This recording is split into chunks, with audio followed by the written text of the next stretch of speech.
जब हम श्रीमद् भागवत पढ़ते हैं, जिसमें भगवान कृष्ण की जीवन कथा है, तो हम कंस का असली स्वभाव समझ पाते हैं।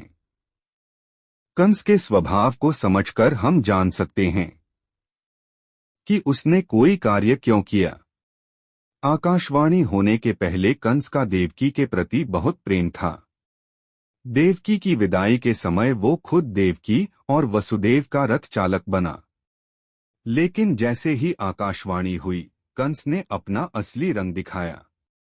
उसने अपनी तलवार निकाली और देवकी की हत्या करने को आगे बढ़ा।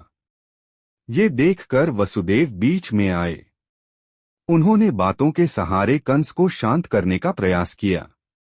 उन्होंने बोला कि अगर कंस देवकी को मार देता है तो वृष्णि कुल के लोग उग्रसेन कुल को नहीं छोड़ेंगे। साथ ही उन्होंने कंस को तर्क दिया कि अपने से कमजोर और निहत्थे इंसान पर हमला करना कायरता की निशानी है। उन्होंने यह तर्क भी दिया कि कंस का काल तो 8वां पुत्र है, फिर वो इस शुभ अवसर पर इतना बड़ा पाप क्यों करने जा रहा है।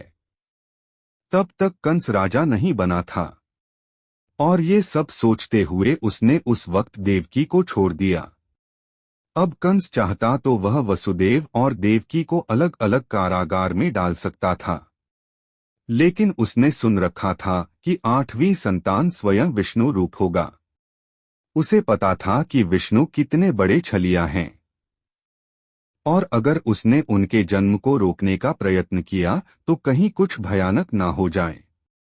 भागवतम में बताया गया है कि आकाशवाणी के बाद से कंस को कई भयानक सपने आते थे, जिससे वो बहुत ही ज्यादा डर जाता था।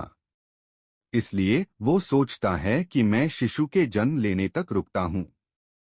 फिर एक नन्हे कमजोर शिशु को मारने में क्या दिक्कत होगी, लेकिन कंस ने ये नहीं सोचा था कि ये विष्णु रूप जन्म से ही इतना ताकतवर होगा कि बड़े बड़े दैत्यों का संहार करेगा।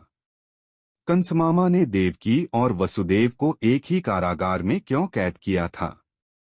बल्कि उसे मालूम था कि देवकी का 8वां पुत्र उसकी जान ले लेगा।